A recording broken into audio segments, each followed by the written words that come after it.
Pessoal, tudo bem? No vídeo de hoje eu vou relatar para vocês o que eu estava fazendo, quantos anos eu tinha, qual o contexto de quando ocorreu aquela colisão entre trens no ano de 1987 na capital paulista, no bairro de Itaquera. Seja bem-vindo ao Diário Pentecostal Historiando, análise histórica e crítica sobre o movimento pentecostal brasileiro. Se inscreva no canal e siga nossas redes sociais. O povo que não conhece a sua história está condenado a repeti-la. Pessoal, não reparem, tá bom? Eu não tenho muita paciência de preparar local, me arrumar para gravar um vídeo. Eu gosto de fazer vídeo quando eu estou inspirada, estou com vontade de falar, né? E às vezes quando eu me arrumo o local para falar, eu não estou inspirada. E quando eu estou inspirada, não estou arrumada, então não reparem, tá? Por que eu quis fazer esse vídeo? Eu me deparei, fiz uma breve pesquisa, encontrei uma matéria, publicações daquela colisão que ocorreu no ano de 1987 entre dois trens, onde 150 pessoas ficaram feridas e 46 pessoas morreram. E onde eu estava? Tá? Então, como eu encontrei essa matéria antiga, eu vou colocar aqui e no final do vídeo vocês vão entender por que eu trouxe essa matéria aqui no canal, tá bom? O bairro de Parada 15 de Novembro fica localizado em Itaquera. É um bairro que faz divisa entre Itaquera e Guaianazes. Fica localizado no extremo leste da capital paulista, próximo onde hoje é o estádio do Corinthians. Quando a ferrovia chegou na região, em 1876, a Vila Progresso ainda era a Fazenda Figueira Grande. A estação, porém, somente foi aberta em 1926. A parte baixa da fazenda era a Vila Progresso, da Companhia Progresso, que comprou a fazenda em 1905, data ainda incerta, e iniciou o loteamento em 1912. A sua construção foi fruto de uma longa jornada de luta da população local nos anos 1920, que inclusive montaram barricadas por 2 anos, quando havia 2 trens diários para quem quisesse embarcar para São Paulo ou Mogi, mas somente se podia tomá-los caminhando até Itaquera. Os moradores do local ergueram barricadas na linha durante 2 anos, até sua conquista definitiva em 1926. Com a inauguração da estação, a parte alta da fazenda virou Parada 15 e a parte baixa continuou como Vila Progresso, nome derivado da Companhia Progresso Paulista, que adquiriu a fazenda em 1905. E antes disso, a região era conhecida como a região da Córcova, pois ali havia uma curva saliente no desenho da linha. Ali se ergueram barricadas para impedir que as tropas federais chegassem até São Paulo em 1917, nas primeiras grandes greves operárias em 1924, no Levante Tenentista, e em 1932, na Revolução Constitucionalista.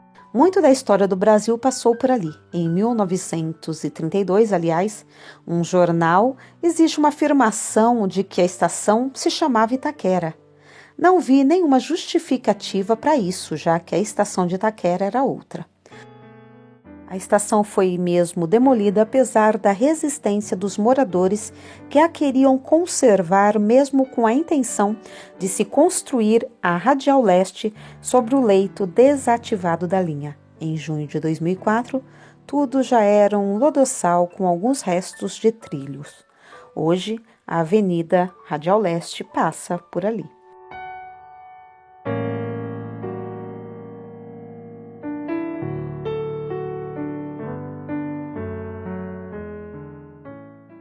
Numa das linhas mais movimentadas de São Paulo, a que liga a zona leste da capital à vizinha cidade de Mogi das Cruzes, com um tráfego diário de 500 mil de pessoas, a má sinalização e a imprudência de um maquinista se somaram na última terça-feira para provocar um dos maiores acidentes ferroviários desse tipo na história do país. O desastre ocorreu à tarde, hora de menor movimento nessa linha, sob a responsabilidade da Companhia Brasileira de Trens Urbanos, a CBTU. Às 14h48, a composição, o W56, saiu da estação em São Paulo, quando de Mogi das Cruzes já largara minutos antes o trem UW77. Cada um deles levava cerca de 3.000 passageiros para uma viagem que deveria durar 1h15. Meia hora depois da partida, no entanto, as duas composições se encontraram no meio do caminho na mesma linha, a 70 km por hora, empurrado por suas 292 toneladas de peso. O trem de Mogi das Cruzes enfiou-se violentamente no outro, que rodava a 40 km por hora. No choque, 2 vagões, um de cada trem, se rasgaram como latas de conservas pressionadas por um abridor. 60 pessoas morreram e mais de 200 receberam ferimentos. Foi como se um raio tivesse caído em cima de mim. Lembra o metalúrgico Sebastião Alves Teixeira, 32 anos, que ocupava um dos vagões do UW56. Quando ouvi o barulho, como um trovão, a janela do meu lado já não estava mais no lugar, conta ele. O outro trem veio rasgando o nosso pelo meio, passando por cima das pessoas, esmagando gente. Cortados por uma chuva de vidro quebrado das janelas e atirados para frente no momento da colisão, os passageiros foram empilhar-se na dianteira do vagão, no meio de bancos, pedaços de madeira, ferro e lã de vidro arrancados do teto e do piso do carro. Naquela massa arremessada para frente, misturavam-se nos momentos seguintes mortos e feridos, e as equipes de socorro que chegaram logo depois, tinham dificuldade em distinguir um dos outros. Crianças. No primeiro carro da outra composição, 500 passageiros viviam um pesadelo parecido. Também cortado ao meio, o vagão parecia ser a outra metade do que estava a seu lado. Quando bateu, aquilo parecia um caldeirão de água fervendo, recorda o lixeiro Luiz Rodrigues, de 35 anos. Tudo pulava. Os ferros iam levantando e imprensando as pessoas. 3 meninos viajavam próximos à terceira porta direita do carro locomotiva.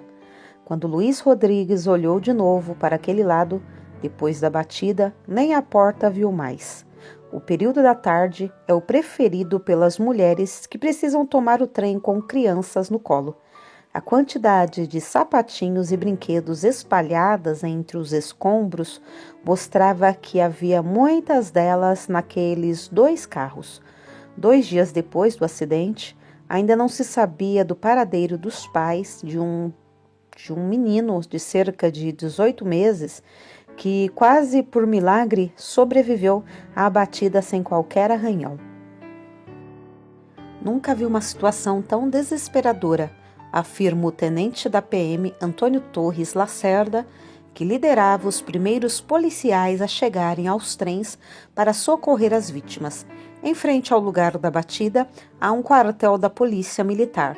Das janelas do prédio, os soldados assistiram ao choque, viram os primeiros passageiros saltando para a linha do trem e pelo telefone do quartel pediram socorro ao corpo de bombeiros e a hospitais, enquanto outros partiram para a operação de salvamento que seria dramática para todos os que nela se envolveram.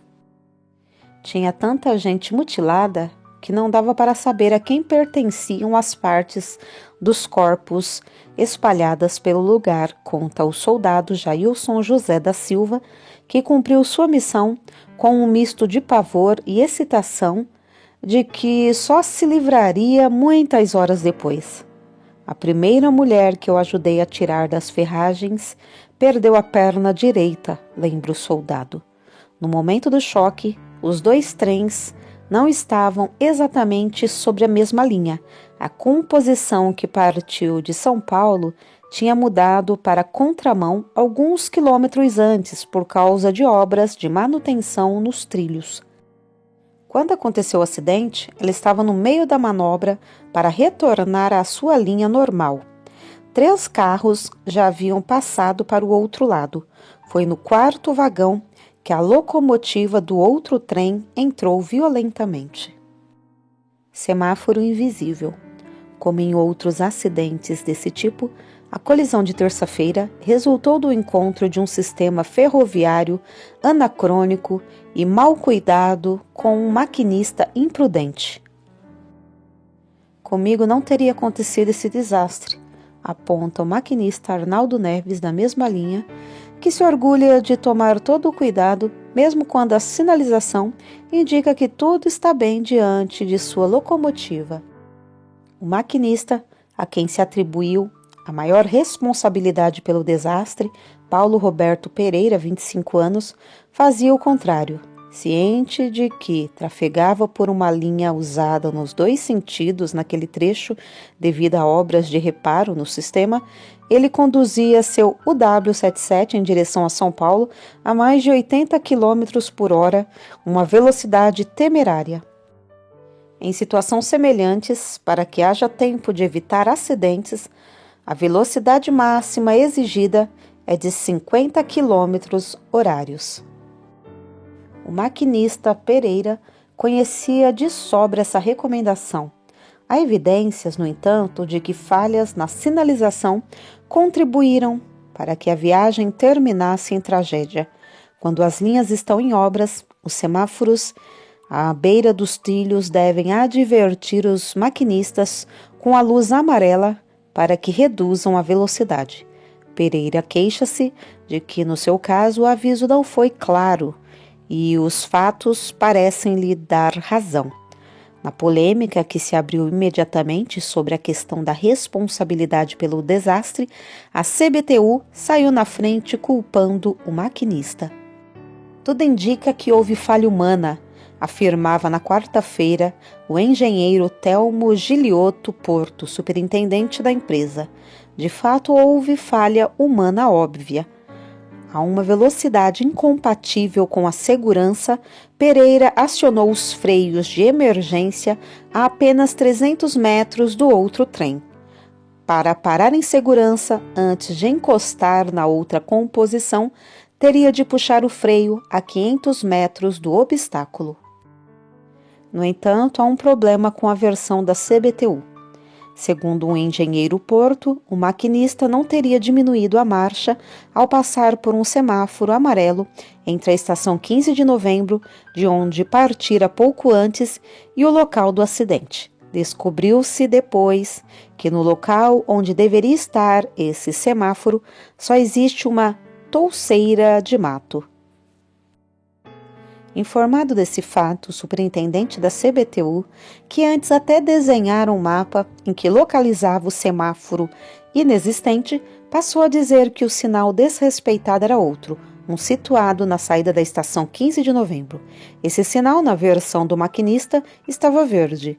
Segundo as normas das ferrovias, à frente de um sinal verde só se pode encontrar outro da mesma cor ou então o amarelo, jamais o vermelho, que funciona como uma ordem de parar o trem imediatamente. Perto do local do desastre, brilhava um sinal correto, o vermelho. De acordo com o maquinista, porém, já era tarde demais para frear a composição. Segundo maquinistas da linha, Pereira pode estar falando a verdade. Eu mesmo já passei por um sinal verde e encontrei outro vermelho logo adiante, conta um ferroviário que prefere proteger-se com o anonimato. Há um mês, no mesmo local da tragédia da última terça-feira, um trem de passageiros vazio bateu numa locomotiva e o maquinista responsável pelo acidente foi demitido por justa causa. O maquinista do outro trem, Edson Lastoria, fez o que pôde para evitar o choque. Ouviu os freios da outra composição, viu o que ia acontecer e tentei aumentar a velocidade do meu trem para mudar logo de linha, mas não consegui livrar todos os carros, conta ele. Nas horas seguintes, quando policiais, bombeiros, médicos e enfermeiras tentavam socorrer os feridos, o acaso se encarregou de prejudicar o trabalho. No local do acidente, coberto por um temporal, meia hora depois, os trilhos da CBTU correm sobre um aterro de 5 metros de altura. Assim, as equipes de salvamento tiveram de escalar um paredão de barro, pendurando-se em corrimão de corda para chegar aos feridos. Em seguida, as ambulâncias começaram a ter problemas na hora de passar por ruas alagadas. Desorientados, seus motoristas tinham de tatear à procura de caminhos secos na região. Já estava escuro quando o trabalho de resgate se encerrou. Além da dor que deixou para muitas famílias, o desastre, como todos os de sua magnitude, provocou reações de alarme e promessas das autoridades. Só há o que lamentar nesse caso, diz o ministro dos Transportes, José Reinaldo Tavares. Espero que até o final do ano tenhamos concluído a instalação dos equipamentos que vão impedir a repetição desse tipo de acidente. Segundo o deputado petebista José Mendes Botelho, presidente do Sindicato dos Ferroviários de São Paulo e Mato Grosso do Sul, esse equipamento já poderia estar funcionando há muito tempo. O sistema ferroviário é um caos de insegurança, cabides de emprego e desperdício de verbas, acusa o deputado. Há chefes demais, muito dinheiro gasto com obras desnecessárias e descaso com questões básicas como a segurança. Na sexta-feira, quando ainda havia corpos nos hospitais para serem mandados ao Instituto Médico Legal, outras 2 pessoas morreram em acidentes ferroviários na zona leste de São Paulo. Antônio Alves do Vale, 16 anos, caiu por uma porta aberta durante a viagem do trem UWS 221 e Samuel Lopes da Silva, 23 anos, desabou do teto de uma composição que ia de São Paulo para Mogi das Cruzes. Ele viajava em cima do vagão, uma cena comum nessa linha.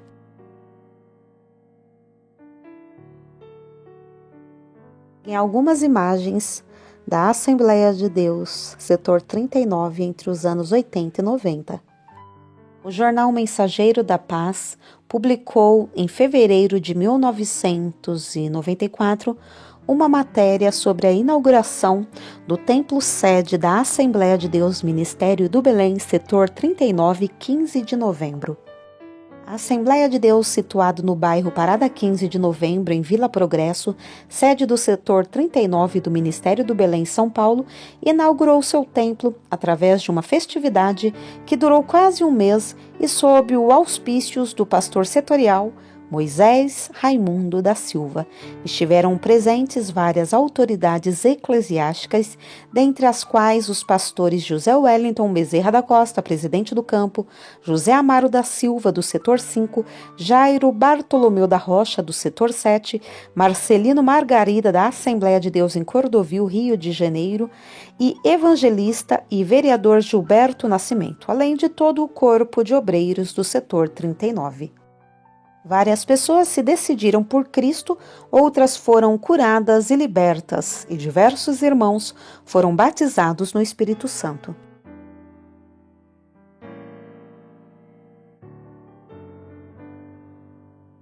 No ano de 1987, era o ano que eu iria completar 6 anos.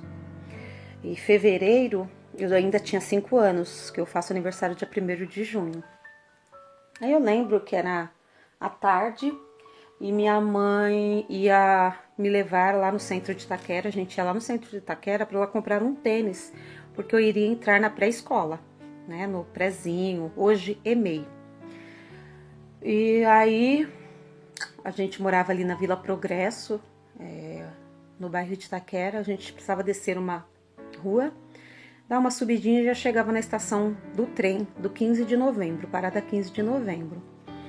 E aí a gente foi, eu e minha mãe. No que a gente chegou na estação, tinha uma escada para descer para bilheteria. Quando a gente chegou lá no alto da escada, minha mãe viu que o trem estava se aproximando. A gente ia pegar o trem parada 15 de novembro para Itaquera, né, no centro comercial de Itaquera, várias lojas, né, de sapatos e outras coisas. E a gente até apressou o passo, nós descemos a escada correndo. E quando a gente chegou na bilheteria, a gente viu que o trem já estava indo embora. Então a gente perdeu o trem. Aí eu lembro que eu e minha mãe, a gente voltou, né, para a escada, subimos a escada e atravessamos a linha lá para o outro lado, para o lado do 15 de novembro. De um lado do trem, a Vila Progresso, do outro lado, 15 de novembro. Aí a gente aguardou um tempo e pegamos um ônibus para ir para o centro de Itaquera. E nesse trajeto do 15 de novembro para Itaquera, a gente já começou a ouvir helicópteros sobrevoando, barulhos de sirenes. Eu não esqueço aquelas ambulâncias dos anos 80, aquele barulho bem típico, né, de ambulância. E na época não tinha celular, né, a gente não sabia o que tinha acontecido. Aí quando a gente chegou lá no centro de Itaquera, que descemos, a gente ficou sabendo que o trem que a gente perdeu, ele colidiu com outro trem, onde 46 pessoas morreram e 150 pessoas, cerca de 150 pessoas ficaram feridas. Então era para eu e minha mãe estarmos lá. Não sei se muito machucadas, pouco machucadas, ou até que a gente tivesse morrido nessa tragédia. Eu não sei qual o motivo, eu não sei qual o critério, Deus nos deu esse livramento, Ele permitiu que nós perdêssemos esse trem. E hoje estou aqui, né, já se passaram mais de 30 anos, né, 34 anos do que aconteceu. E eu estou aqui para a glória de Deus. E eu agradeço a Deus por esse livramento, isso a gente pôde detectar, né, tem muitos que a gente nem pode. Tá? Então aproveitei o canal aí para trazer a mensagem, o testemunho, já que eu encontrei a matéria, tá bom? Então foi por isso que eu trouxe aqui no canal. Deus abençoe vocês.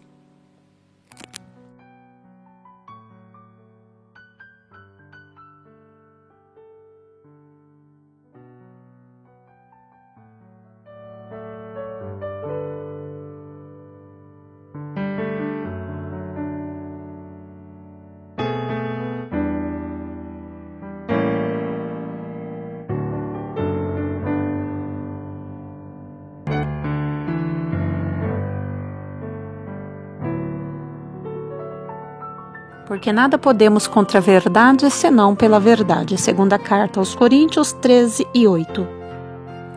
Se você gostou do conteúdo deste vídeo, se inscreva no canal, deixe o seu joinha, compartilhe e ative o sininho para receber do YouTube as notificações dos novos vídeos.